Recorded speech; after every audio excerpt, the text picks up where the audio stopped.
I'm here in downtown Rogers, and I've been hearing about this restaurant, Heirloom, at the 1907. So let's go take a look.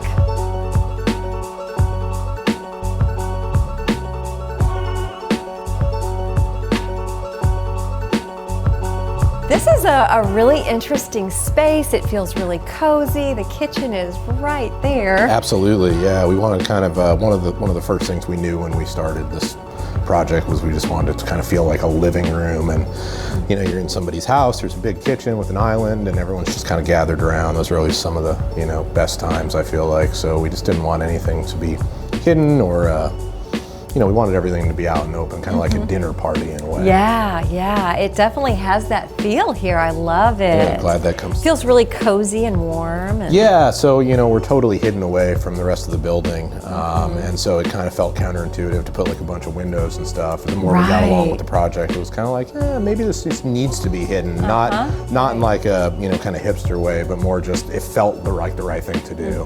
So. Before you were here, you spent time in, did you say Phoenix? Yeah, I was born and raised in Phoenix. That's where I learned how to cook. I met a chef there when I was 14, and just like, I was kind of into food already, and I just took it pretty seriously and started in a really high-end restaurant, which I didn't realize how high-end it was at the time.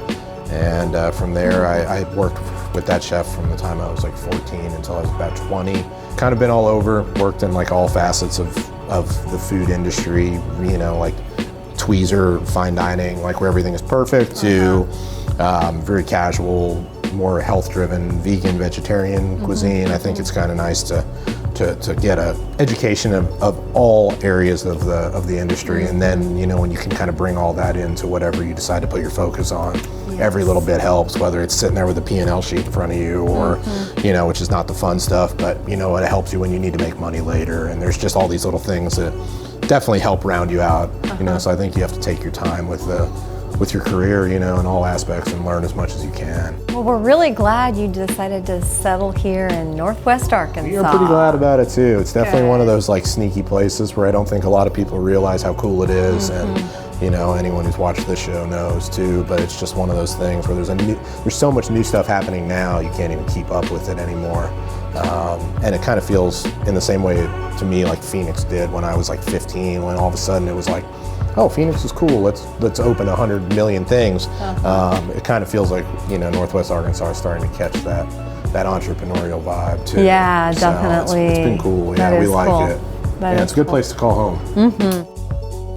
People have a seat, and you have figured out what you're going to make based on season, for sure, season and ingredient. So you know, you won't really, for the most part, ever find us serving like spring ingredients in the middle of winter unless there was some crazy farmer growing them locally, or we just preserved them or something like that. So definitely ingredients are what drive the menu, and of course seasonality. You know, in the winter time we do maybe like a little more meat, a little more protein, maybe some braised things, maybe some seafoods that kind of come into season towards the end of the summer and roll into the colder months, and then vice versa. You know, in the spring and summer it's a lot of vegetables, mostly local stuff from the farmer's market or local stores that carry local produce.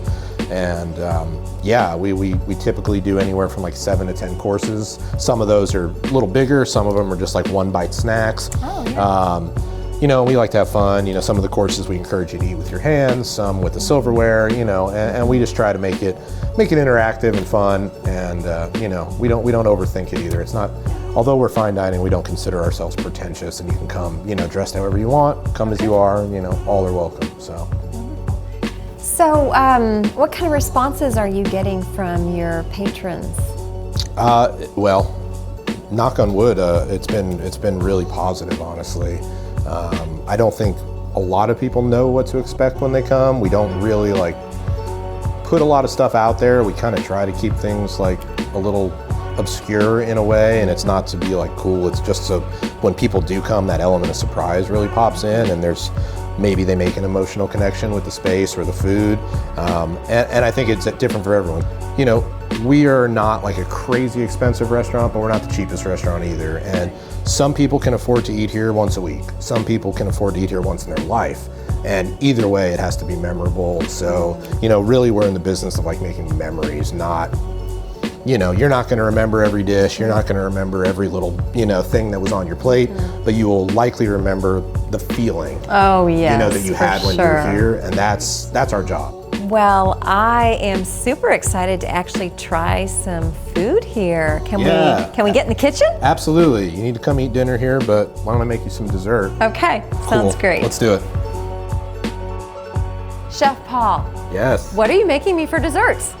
Well, first off, welcome to the kitchen. So we like to kind of do like riffs on things that are maybe classics, but then totally twist them up to where they're not recognizable as classics. Okay. So we're gonna make some apple pie, but we're not gonna make apple pie at all.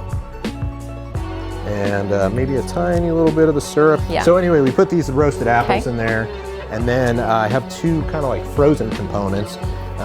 One is, we call it a semi-Fredo, meaning semi-frozen.